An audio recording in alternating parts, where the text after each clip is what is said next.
जब पार्वती ने बहुत जिद की तो भगवान शिव ने डमरू बजाया जोर से। डमरू इसलिए कि केवल ये बात मैं पार्वती को सुनाना चाहता हूं, पार्वती के अलावा यहां पर कोई मनुष्य, कोई पुरुष, कोई स्त्री, कोई पशु, कोई पक्षी, कोई कीट पतंग कोई रहे नहीं और कोई नहीं सुने, क्योंकि गोपनीय विद्या है। और उसी अमरनाथ में एक कबूतर और कबूतरी बैठे हुए थे, डमरू बजाए। डमरू बजाने पर सारे पशु पक्षी कीट पतंग तो उड़ गए, वो कबूतर भी उड़ गया, कबूतरी भी उड़ गई। 12 मील 12 कोस तक कोई भी जलचर या पशु या पक्षी या मनुष्य या स्त्री कोई नहीं। उस कबूतरी ने एक अंडा दिया था, उसी समय अंडा दिया ही था, अंडा पड़ा था। 5-7 मिनट बीते, जब शिव ने देखा कि अब कोई नहीं है तो पार्वती का सुन, अब मैं तुम्हें इन 5 साधनाओं की, जिन साधनाओं के माध्यम से पूरे संसार में सुख मिल सकता है, मनुष्य की इच्छा ही यही है। जो मनुष्य सामान्य व्यक्ति है वो स्वास्थ्य को चाहेगा, फिर थोड़ा ऊंचा उठेगा तो धन को चाहेगा, फिर ऊंचा उठेगा पूर्ण ग्रस्त सुख चाहेगा, फिर ऊंचा उठेगा तो अपने ज्ञान का प्रकाश चाहेगा, और फिर ऊंचा उठेगा तो अमृत्यु को चाहेगा, 5 क्रियाओं को चाहेगा। तो मैं तुम्हें अमृतत्व होने का मंत्र क्रिया समझा रहा हूं।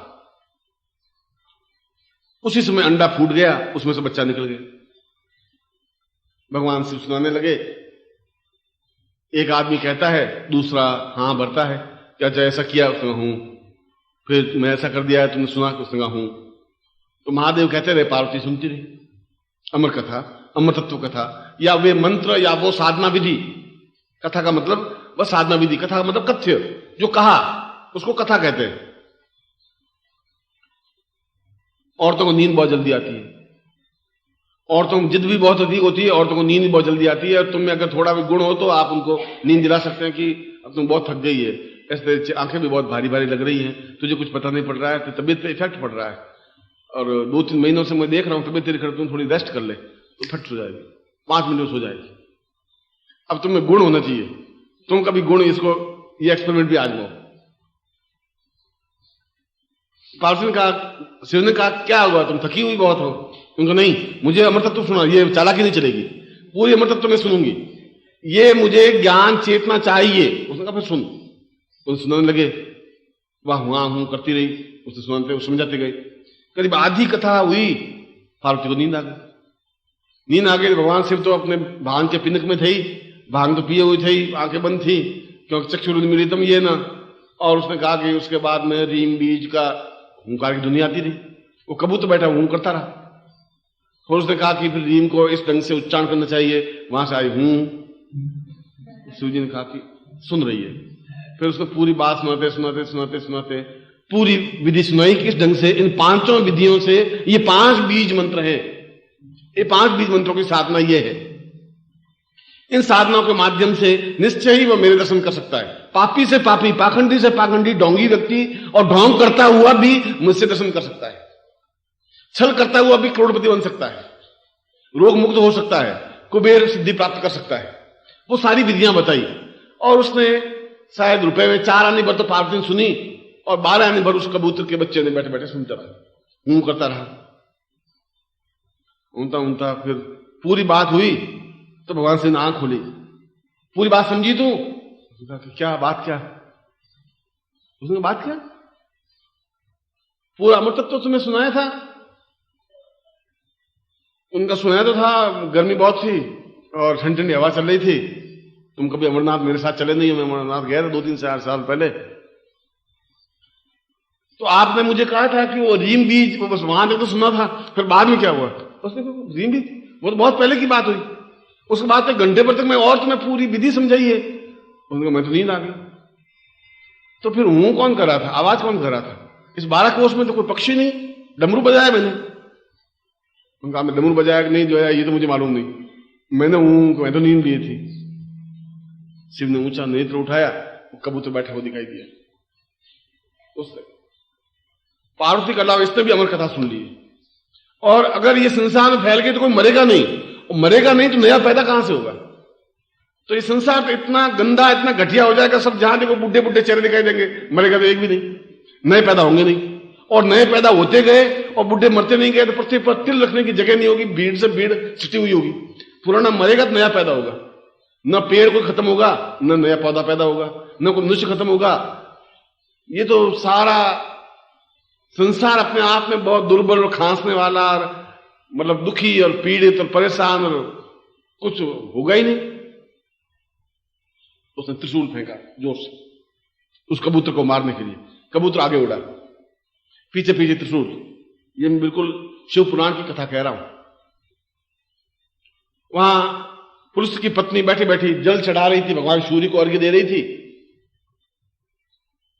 और उसने उबासी ली और कबूतर ने देखा कि अब त्रिशूल तो मुझे मारेगा ही, उसके मुंह के अंदर घुस गया, पत्नी के, ऋषि पत्नी के। भगवान शिव स्त्री को तो मार नहीं सकते, त्रिशूल रुक गया। भगवान शिव भी त्रिशूल के पीछे पीछे आए। उसने कहा कि मेरा शत्रु तुम्हारे घर में है, उसको बाहर निकाल, मुझे उसको समाप्त करना बहुत ज्यादा जरूरी है। अगर नहीं तो ये सारी सृष्टि का, ब्रह्मा ने सृष्टि निर्माण की, ब्रह्मा ने सृष्टि विध्वंस की, अगर संहार होगा नहीं तो सृष्टि का निर्माण नहीं होगा।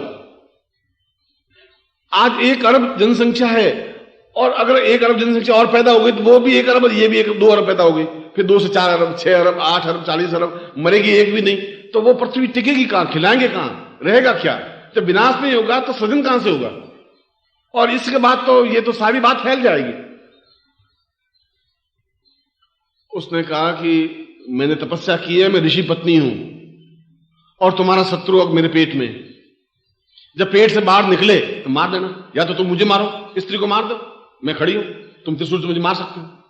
उसने कहा मैं स्त्री को तो मार नहीं सकता, नहीं मार सकते, जब संतान उत्पन्न हो, शत्रु तो तुम्हारा वो है, जब पैदा हो तो मार देना। उनका मैं घर के बाहर बैठा रहूंगा, कोई भरोसा नहीं कब पैदा हो, कब निकल जाए, कोई 9 महीने का गर्भ हो, 5 महीने का गर्भ से निकल जाए, मैं यहीं दूनी लगाऊंगा। उसने कहा वो आपकी इच्छा है। भगवान शिव ने वहीं दूनी लगाई, बैठ गए। 9 महीने बीत गए, 10 महीने बीत गए, 11 महीने, 12 महीने, 13 महीने, 14 महीने। पहले तो पत्नियां, स्त्रियां 21 महीने का गर्भ धारण करती थी। 15 महीने में उसने पूछा उस अंदर बच्चे को कि तुझे कोई कष्ट? उसने कहा माता जी बहुत आराम से बैठा हूं, बाहर निकलूंगा तो ये शिव जी मार देंगे, अंदर तुम्हें कोई तकलीफ हो रही है तो बाहर निकल जाऊं, ये मुझे मार नहीं सकता, क्योंकि अमर कथा मैंने पूरी सुन ली है। अगर मैंने सुन ली तो फिर मैं मर नहीं सकता, ये गारंटी है। इनका त्रिशूल मेरा कुछ बिगाड़ेगा नहीं, आप चिंता मत करिए, आपको कष्ट नहीं होना चाहिए, मुझे क्या कष्ट, तुम बैठा रहे अंदर बस। भगवान शिव के रोज दर्शन होते हैं, इस बहाने रोज सुबह दर्शन करती हूँ, सुबह शाम को दर्शन करती हूँ। पहले रोज पूजा अर्चना करनी पड़ती थी, बहुत ठीक बैठा, तू भी अंदर अच्छा बैठा है। पूरे 6 साल तक अंदर बैठा रहा। भगवान शिव ने कहा शत्रु को बाहर निकाल। उसने कहा कि मैं तो अब निकालने वाली कौन होती है, तो ब्रह्मा का नियंता है, ब्रह्मा जब चाहेगा जब ऐसा होगा। मगर अगर वो निकल भी गया तो क्या तुम उसको मार सकते हो? उसने अमर कथा सुन ली है। उसने कहा ये बात तो सही है, त्रिशूल का कुछ अहित तो कर नहीं सकता, फिर तुम अपना टाइम बर्बाद क्यों कर रहे हो? फिर यार दूनी लगाए हुए मेरे घर के आगे आग फैला दिए, ये बूझगढ़ घूम रहे हैं, नाच रहे हैं, न कोई सारा मिलने अंदर आ सकता है, न अंदर का कोई बाहर जा सकता है, तुम यहाँ झंडा गाड़े हो बैठे हो, ये 6 साल की सजा हमें क्यों दी है? सुखदेव को कहा तुम बाहर चल। सुखदेव, सुख माने तोता, इसलिए उसका नाम सुखदेव पड़ा। देव मान देवता, सुख माने तोता। वो तोता जो था वो अंदर गर्भ में बालक बना, इसलिए उसको सुखदेव कहा, इसलिए अगर्भा बालक कहा गया। वो जो ही बाहर निकला, मैं कह रहा हूं कि सिद्धाश्रम इतना लंबा चौड़ा है कि वहां दूध या प्रकाश, और वहां पत्ते मुरझाते नहीं, गुलाब कभी मुरझाते नहीं है, वृद्धावस्था को प्राप्त नहीं होते। तो आप कह रहे हैं कैसा होगा? और मैं कह रहा हूं कि अमेरिका में 104 मंजिल की एक मकान है, न्यूयॉर्क में मैनहट्टन में जाएं तो ये तो 1 मंजिल पे 2, 3, 4, 104 मंजिल। आप कल्पना करें कि यूं देख नहीं सकता आदमी, फिर यूं करेगा तो 4 मंजिल दिखाई देगी। और लिफ्ट से ऊपर जाने में भी कम से कम 10 मिनट लगते हैं 104 मंजिल जाने में। तो गुरु जी ऐसा हो सकता है क्या? अब तुम अमेरिका जाओ तो देखो, तभी कंफर्म होगी। और जब उस साधनाओं में तुम पहुंचोगे तो मालूम पड़ेगा कि ऐसा हो सकता है। वह पैदा हुआ और पैदा होते रवाना हो गया। उसके पिता पीछे दौड़े, पुरुष दौड़े, माँ दौड़ी। उसने कहा बेटे तुम क्या कर रहे हो, कहां जा रहे हो? बुढ़ापे में बड़ी मुश्किल से तुम्हें पाला है, पोसा है। उसने कहा कौन, माँ क्या होती है, पिता क्या होते हैं? ये तो केवल एक निमित्त मात्र होते हैं। तुम एक निमित्त मात्र हो, जन्म देने का एक आधार हो। मेरे जीवन के कर्मों को पूर्ण देने का आधार नहीं हो, जन्म देने के आधार हो। तुमने जन्म दिया है, इस बात के लिए मैं तुम्हारा ऋणी हूं, मगर तुम मेरे जीवन के कर्मों का संचय नहीं कर सकते। मेरे जीवन को एकदम चक्षुरुन्मीलितम येन तस्मै श्री गुरुवे नमः, वो ज्ञान मुझे तुम नहीं दे सकते। उसके लिए मुझे किसी गुरु को ढूंढना पड़ेगा, मुझे जाना पड़ेगा उस जगह। अगर मैं वहां नहीं जाऊंगा, जीवन बहुत छोटा सा है, मैं ऐसा नहीं कर सकता। मैं एक मामूली व्यक्ति बनकर के जिंदा नहीं रहना चाहता हूं। 88,000 ऋषि हैं, मैं उनका सभापति बनूं, मैं चाहता तो वैसा हूं। मैं बनूंगा तो अद्वितीय बनूंगा, ऐसा सामान्य व्यक्तित्व नहीं बनूंगा। एक मील तक वो जमदग्नि के पीछे पीछे दौड़े। आगे तालाब था, गांव के बाहर तालाब होते थे पहले, वहीं औरतें भी स्नान करती थी, पुरुष भी स्नान करते थे, ऐसा था। वहां कुछ स्त्रियां स्नान कर रही थी। सुखदेव पास में से निकले तो औरतें स्नान करती रही, हो हल्ला करती रही। फिर जमदग्नि निकले पास में से तो हड़बड़ा करके औरतें बाहर निकली। बुढ़ा आया है, शराबी गालियां देगा कि तुम्हें शर्म नहीं आती है, दिन को स्नान करती हो, तालाब में स्नान करती हो। उनकी आती होती है, उनको और तो कोई पूछे नहीं, तो बैठे बैठे बड़बड़ाते रहते हैं। घर में अगर तुम्हें कोई वृद्ध हो तो वो देखते रहे, वो चूड़ी वाले बजता ही रहता है 24 घंटे। वो बाहर निकले तो जमदग्नि ने कहा कि तुम्हें शर्म नहीं आती? मेरा जवान लड़का पास में निकल गया था तो तुम पानी से बाहर निकली नहीं, स्नान करती रही, और मेरा वृद्ध आंखों दिखाई दे नहीं, और मैं जब पास में निकला तो तुम हड़बड़ा के कपड़े पहनने लगी। उसने कहा तुम्हारे पुत्र की आंखों में तो कोई विकार है ही, इनको पता ही नहीं कि हम स्नान कर रही है। तुमने घूर के देखा भी कि तालाब है, फिर और आंखें खोल के देखा कि कोई लड़कियां स्नान कर रही हैं, तुम थोड़े नजदीक भी आए, तुम्हारी आंखों में विकार है, इसलिए शर्म तुमसे हमें आ रही है। उस आगे से मुझे शर्म थी नहीं। और वो आगे जाकर के सुखदेव भागवतकार बने, भागवत की रचना की, भागवत एक पुराण है, पूरे पुराण की रचना की, और 88,000 ऋषियों के अध्यक्ष बने। यह तो एक मैंने उस कथा को आपको सामने स्पष्ट किया कि उस मंत्र को, जो मैं मंत्र आपको देने जा रहा हूं, वह मंत्र स्वयं भगवान शिव का दिया हुआ है, इसलिए यह मंत्र अगर्भा है, जो गर्भ से जन्म नहीं दिया है, जो मंत्र अपने आप में पूर्ण है, और जिस मंत्र के माध्यम से 5 सिद्धियां प्राप्त होती हैं।